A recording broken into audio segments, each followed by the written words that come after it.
नमस्कार, मैं अंजना और आप देख रहे हैं खाकी वर्दी। आइए रुक करते हैं आज की बड़ी खबर पर। नवी मुंबई क्राइम ब्रांच द्वारा 3 करोड़ का गुटखा जब्त। नवी मुंबई के अपराध शाखा की पुलिस उपायुक्त अमित काले ने अन्य राज्यों से आने वाले महाराष्ट्र सरकार द्वारा प्रतिबंधित गुटखे की बिक्री और व्यापार में शामिल लोगों के खिलाफ कार्रवाई के आदेश अनुसार 3 खरीद से भी ज्यादा मूल्य का गुटखा और सामान जब्त करके गुटखा तस्करों को हिरासत में लिया है। एक गुप्त मुखबिर की सूचना के आधार पर मादक द्रव्य निरोधक दस्ते ने पनवेल मुंबई राजमार्ग पर कामोठी में छापा मारा और 23 वर्षीय आरोपी फरहान मजीद शेख को गिरफ्तार किया और उसके टेम्पो कंटेनर संख्या MS48CB 5931 में 22,40,000 रुपए मूल्य का महाराष्ट्र सरकार द्वारा प्रतिबंधित गुटखा जब्त किया।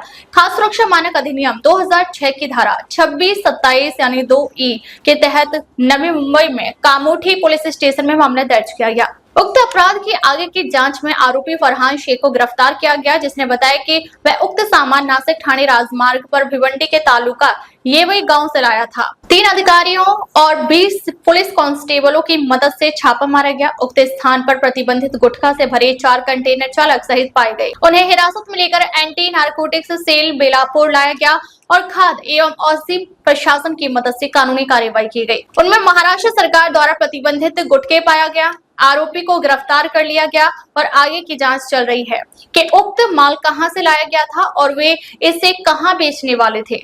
इस प्रकार अपराध शाखा Navi Mumbai anti narcotics squad ने 3,77,28,000 रुपए का गुटखा जब्त किया है। पहला फरहान मजीद शेख निवासी कांदीवली पूर्व मुंबई, दूसरा जितेंद्र मांगीलाल निवासी वसुनिया मध्य प्रदेश आरोपी क्रमांक 1 को 25/7/2025 को पुलिस हिरासत प्रदान की गई है और आरोपी क्रमांक 2 से 4 को आज अदालत में पेश किया जा रहा है। कि गुटखे का बराबर है। अभी जो गुटखा पकड़ा गया है उसमें हमारे माननीय पुलिस आयुक्त श्री मिलिंद भारंबे साहब, हमारे पुलिस सहायक श्री संजय इनपुरे साहब, हमारे एडिशनल पुलिस आयुक्त श्री दीपक साकोरे साहब और हमारे DCP क्राइम के अमित काले साहब, इन्होंने हमको सख्त सूचना दी है कि नई मुंबई में कौन से भी तरीके से गुटखा या दूसरा अमली पदार्थ कोई मिलना नहीं चाहिए और ऐसा मिला तो उस पर सख्त से सख्त कार्रवाई की जाए।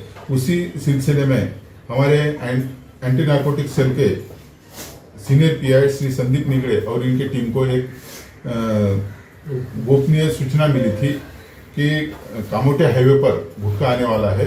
उस सूचना के आधार पर उन्होंने 21/7/2025 को एक दबिश किया। उसमें एक टेम्पो MH48CB 5931 यह मिला। उसमें 22 लाख का गुटखा हमें मिला और उसमें फरहान शेख नाम का एक आरोपी हमने अरेस्ट किया। उसके ऊपर ऑफेंस रजिस्टर करके उसको कॉन्फिडेंस में लेके उसका इन्वेस्टिगेशन किया तो उसने टिप ऑफ दिया कि भिवंडी में हाईवे पर कंटेनर और ट्रक आते हैं जिसमें से छोटे छोटे टेम्पों में गुटखा भरा जाता है। उसी आधार पर हमारे 4 ऑफिसर और 20 पुलिस अमलदार हमने भिवंडी में भेजे। वहां पर दबिश पकड़ के बैठे और छापामारी की तो वहां पर हमको 4 कंटेनर ट्रक मिले, जिसमें 3 ड्राइवर उसके साथ मिले और उसमें 1,72,00,000 के करीब गुटखा मिला। 2,72,00,000 के करीब गुटखा मिला और वह चारों गाड़ी जो थी ट्रक उसकी कीमत अंदाजन 1 कोटी है। तो ऐसा 3,54,88,000 का मुद्देमाल हमने जब्त किया है। इतने बड़े पैमाने पर हमने जो गुटखा जब्त किया है तो ये जो गुटखा थाना नई मुंबई, मुंबई और आसपास के परिसर में डिस्ट्रीब्यूट होता है और ये गुटखे अपने जो यंग जनरेशन है इनको बेचा जाता है और उनको वो न बेचा जाए, उनके तबीयत के साथ खिलवाड़ ना होए, इसलिए जब्त किया है। और हमारे माननीय पुलिस आयुक्त और हमारे सभी वरिष्ठ अधिकारियों का सख्त हमें आदेश है कि कोई भी अमली पदार्थ या गुटखा, हुक्का ऐसी चीजें नई मुंबई में नहीं चलनी चाहिए। उसी आधार पर हम सब यह सख्त से सख्त कार्रवाई कर रहे हैं। हमारे पुलिस आयुक्त माननीय मिलिंद भारंबे साहब, इन्होंने जो हमको बार बार इसके बारे में उन्होंने कार्यक्रम आयोजित किए कि जनता में अवेयरनेस पहुंचे कि कोई भी अमली पदार्थ या गुटखा ऐसी चीज़ों से दूर रहे। और उसी बारे में हेल्पलाइन नंबर भी नई मुंबई पुलिस ने ओपन किया है 8828112112। ऐसा जो नंबर ये किया है। तो जनता को हम गुजारिश करते हैं कि अपने परिसर में कहीं भी गुटखा अम्लीय पदार्थ, गांजा, चरस ऐसा कोई बिक्री होता होगा स्कूल कॉलेज के आजू बाजू, या पुलिस तो अपने तरफ से कार्रवाई कर ही रही है, लेकिन जनता को भी हम अपील करते हैं कि आप भी सहयोग करें कि अपने नई मुंबई में कोई भी गुटखा, अम्लीय पदार्थ बेचा न जाए। हमारा जो हेल्पलाइन नंबर है 8828112112, इस पर हमें सूचना दी जाए तो उनका नाम सूचना देने वाले का कॉन्फिडेंशियल रखा जाएगा और वहां पर जाकर हम सख्त से सख्त कार्रवाई करेंगे। धन्यवाद। सर, पकड़े गए आरोपियों की अगर बात की जाए तो क्या बराबर है, अभी जो 4 ट्रक पकड़े गए हैं तो उसमें से 4 लोग अपन ने अटक किए और एक गाड़ी का ड्राइवर जो है वो जगह पर नहीं था, उसको भी ढूंढ रहे। तो जो गाड़ी मालक जो भी है उसकी भी हम तपास कर रहे हैं कि कौन इसका गाड़ी मालक है, और ये ड्राइवर लोगों के पास जिसने भी माल दिया है और जहां पर डिस्ट्रीब्यूट करने वाले थे सभी नीचे की और ऊपर की चेन हम ढूंढ रहे हैं और सभी को नजदीक पहुंच के हम अरेस्ट करेंगे, उस पर सख्त से सख्त कार्रवाई की जाएगी।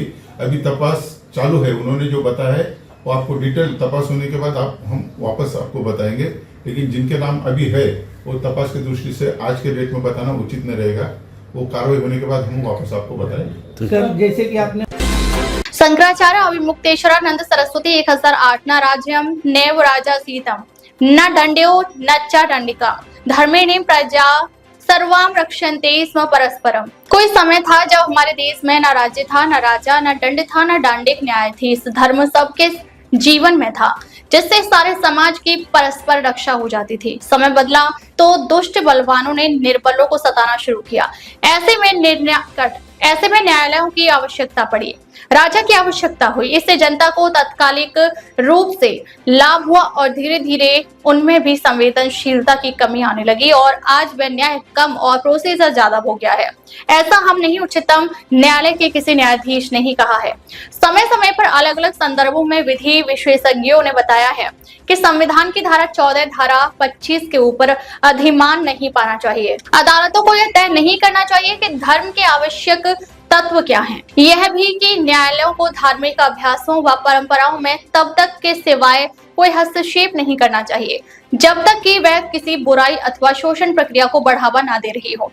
संविधान की धारा 26B के अनुसार धार्मिक क्रियाओं के संपादन के अधिकार में अदालतों को हस्तक्षेप नहीं करना चाहिए।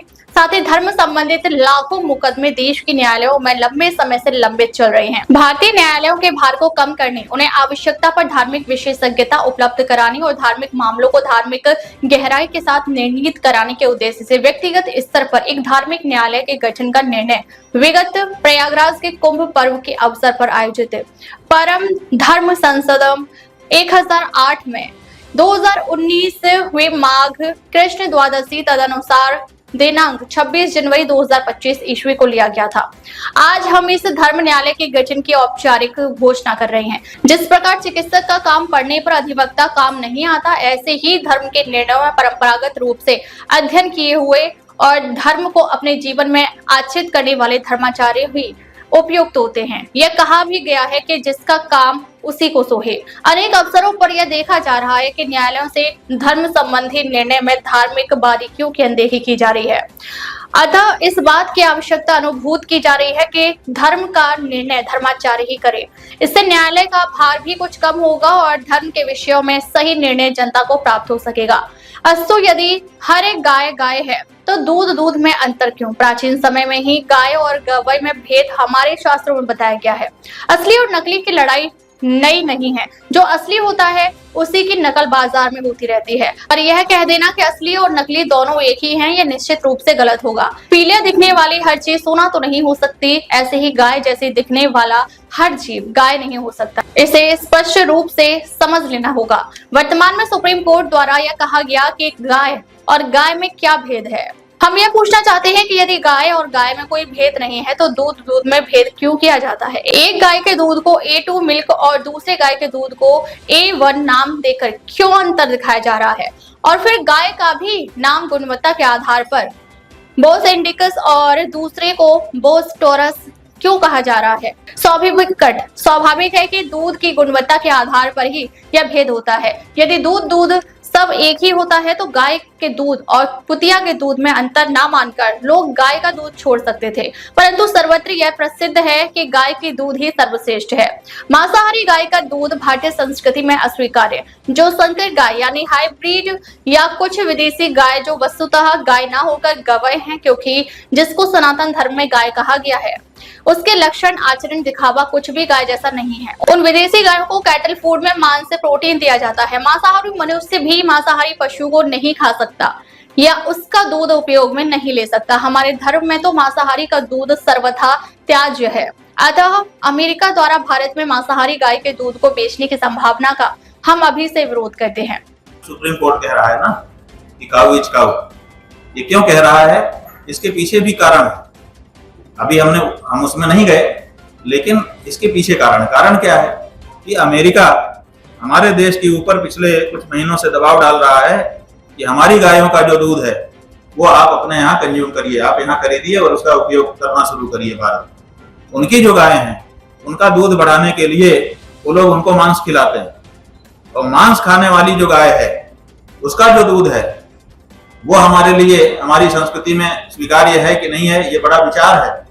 तो हमारे यहाँ तो जो पशु मांस भक्षी होता है उसका दूध हम लोग नहीं प्रयोग करते हैं। तो भारत में वो अमेरिका चाहता है कि हमारी मांसाहारी गायों का दूध चला जाए, और इसीलिए ये बात कही जा रही है कि काऊ इज काऊ।